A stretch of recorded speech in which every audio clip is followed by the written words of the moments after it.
two bloody questions. Maybe he should run us into sound like John Wayne. Stop. Howdy, partner. I've asked this bloke on. I've asked him two bloody questions, and now I'm a coward, war criminal, chicken hawk, and he's going to beat me up. The fact is, the United States has been committing more terrorism than any other nation on the planet, and it's doing so at the behest of the Greater Israel Project. Welcome back, everyone. Talktv host Andre Walker and Ash Gould hit a new low today for disrespecting a former US Marine, Kenneth O'Keefe, for his stance against Trump, for his stance against sending troops to Iran, and for his stance against the Israeli government. Throughout the interview, they silence him whilst he's talking. They call him a moron. They then refer to him for having mental health, only to then immediately cut him off air. This was a complete mockery by this pair of idiots. Let's take a look. We're joined now by Kenneth O'Keefe, a former US Marine and Gulf War veteran, who presumably can offer an explanation for this. So look, Kenneth, first of all, I think we all agree now that we were lied to over Iraq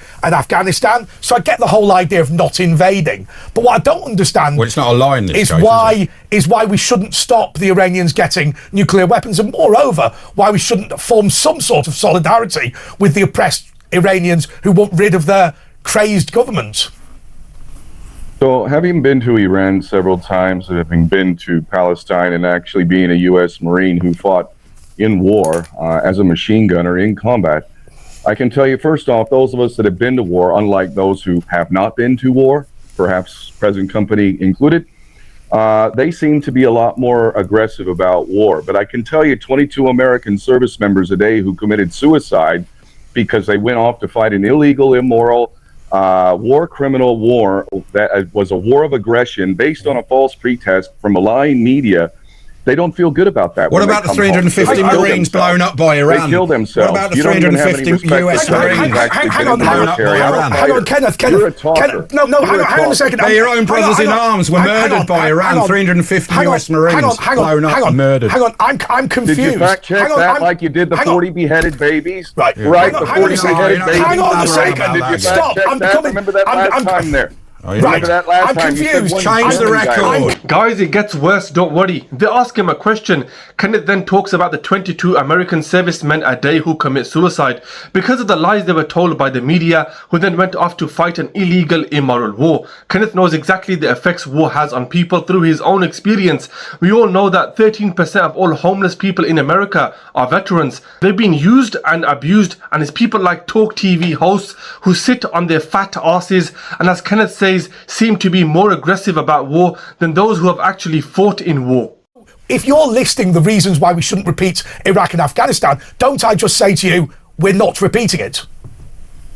So once again, if you have your way, and your little cohort there who would never fight in a war because he's a coward, nonetheless. Hang on, if the chicken hawk have their way, look, they will send others. No, hang on a second. Let's not throw out insults, right? Yeah. So first of all, cohort is a group of people. He's a co-host, not a cohort. So first, you ought to learn. I think the war's affected you a bit. But secondly, it's affected secondly, look, I've not been rude to you. There is no need to be rude to me, and there's no need to be rude to Asher. Do you want to have a conversation in which you explain to me why we shouldn't be denigrating Iran's nuclear capability? We can't hear you, your mic's down. Or do you just want to hurl insults at people? There we go, I'll let him answer. Based on the same false intelligence that Netanyahu gives your talking points to. Yeah. The fact is, the United States has been committing more terrorism than any other nation on the planet, and it's doing so at the behest of the Greater Israel Project, given to them by those who control Jeffrey Epstein and have tapes about these traitors raping children, and the world knows it. Cat Williams, irrational blabber. No, hang on a second. This is gibberish. Pull it down again. I'm genuinely just asking you why we shouldn't denigrate Iran's nuclear program. We're on Jeffrey Epstein. We're on US Marines committing suicide. We've decided that he's a cohort, he's a coward. I'm just asking you why we shouldn't denigrate Iran's nuclear capability. The West are the problem. And the fact is, we made the same sad excuses for Iraq. It's not right, really. 22 American service members a day committing suicide, and you two chicken hawks would send. No, hang on a second. Stop him again. I don't understand this interview. I don't understand this guy. I brought him on to ask him a genuine question. I don't think I've been remotely rude. By the way, for the listeners, we've had to mute him. He's still shouting, so he won't even be able to hear this. It's like Yosemite Sam, the cartoon character, and he's just spouting gibberish. Complete and utter disrespect. Can you imagine being a parent who sends their child to war to fight for idiots like this pair only to be disrespected and humiliated live on air? They silenced him 3 times in 2 minutes. They've silenced him for saying anything negative about Netanyahu and Trump. This, ladies and gentlemen, is how Talktv honors its veterans. Why shouldn't we denigrate Iran's nuclear? Shut up. Tell that other one to shut up and let me answer the question. Well, because you're just shouting. You're just shouting gibberish. Do so respectfully. You're just blabbering, aren't you? Just answer the question. Okay.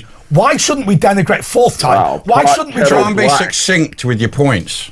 Why if I ever meet you in person, crap. I will slap you like the little boy that you are, the child that you are. I'll tell you what I think you should do. I'll tell you what I think you should do. Were you really a Marine? Because you don't seem like stop Marine. Stop a second. By the way, let's just remind our viewers and listeners of something.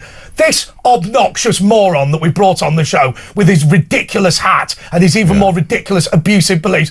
It's interesting, isn't it? You go straight for the Jew. Explain what the problem is specifically with Asher. Go for it, big boy. Go for it. Mr. Marine, I'll come round your house and give you a slap. I'll put your backside that hard you'll have to brush your teeth with it. Yeah. Go for it. You guys, dumb and dumb. I thought you guys had it with James. I asked you a question. Are you going to answer the question? I'll tell you what. I'll tell you what we'll do. What question do you want to answer? Because I failed as an interviewer to even get the first question answered. It's deranged. Right. You can't hear your own irrational arguments. For the right to rape. Your mind's all fogged and you can't understand what you're saying. It's just like coming out like sewage. I'm going to be pull him down for a second. I'm going to be genuinely honest here. And I don't say this in order to insult you, but I really do think that you need some support, because it's very, very clear to me that whatever's happened to you as a Marine, and by the way, I think you ought to be congratulated for your service. I mean, I find it incredibly difficult to conduct a conversation with you. You're really struggling. You're flying off the handle. You're getting angry for absolutely no reason. All I wanted to ask you was some simple questions. You think that I've been rude to you? I haven't. All I'm just asking is this one. Do you believe that President Trump should intervene and attempt to get the hostages freed? I mean, it's not that difficult to... In fact, say anything you want. I'll just let you get on with it. Donald Trump took $100 million from Miriam Adelson, and before that, Sheldon gave him $100 million. He should be tried for treason and hung according to the law. But what about the hostages? What about the hostages? Any thoughts on the hostages? There's thousands of Palestinian hostages without due process. So would it make sense, Kenneth? So they should keep these anyone. No, hang on a second. Is it possible that the Palestinians count for nothing, and one Israeli life is more precious than all of the Goyim combined? Okay. This is the world we live in, isn't it? Okay, do you think... Not really, no. You live in a... By the way, war propaganda is a war crime, by the way. Did you know that? According to Nuremberg, you live in a different world, man. I don't know what world. War crime. By that logic, you two are guilty. Are we war criminals now? Should we be in front of the Hague? All the evidence. Well, let's go and give ourselves into the Hague. I've asked you 2 bloody questions. Maybe you should run us into something like John Wayne. Stop. Howdy, partner. I've asked this bloke on. I've asked him 2 bloody questions, and now I'm a coward, war criminal, chicken hawk, and he's going to beat me up. Like, in what way are we not broadcasting someone who's having mental health problems? Cut him off. I don't want it anymore. This guy's got a problem. This guy's got an issue. Obnoxious, moron, ridiculous hat, deranged, your mind's all fogged, sewage. He then says, and I quote, "In what way are we not broadcasting someone having mental health problems?" Proceeded immediately by, cut him off, just for speaking out against Western and Israeli propaganda. I guarantee if you give this man a chance, he has a lot to say and a lot we can learn from the mistakes of the past. Kenneth, if you're free, I'd be happy to have a civilized discussion with you. I'm sure the viewers would find what you have to say incredibly useful. Anyway, guys, let me know your thoughts in the comment section below. Thanks for watching. Support me by liking and subscribing, and I'll see you in the next video. Peace out. I can't wait for this. Should Donald Trump intervene to get hostages released by Hamas? Well, he might want to look into the Hannibal Directive, where Israel killed most all of the people on that day, fateful day that's been called the day of 40 beheaded babies. Have you heard of the Hannibal Directive? That would be important. Let me tell you, Kenneth, there are so many of your things I've never heard of. But you've never heard of the Hannibal Directive? Any thoughts on the question? Yeah. Well, Donald Trump might want to consider the official policy of the Hannibal Directive. Why don't you answer the question about the hostages? In which they would rather have dead Israelis than have hostages. But then why are they fighting so hard to get the hostages back? Thousands of hostages in Palestine. Yeah. Thousands. Why are they trying so hard to get the hostages back if they don't care? Did you hear about the memo?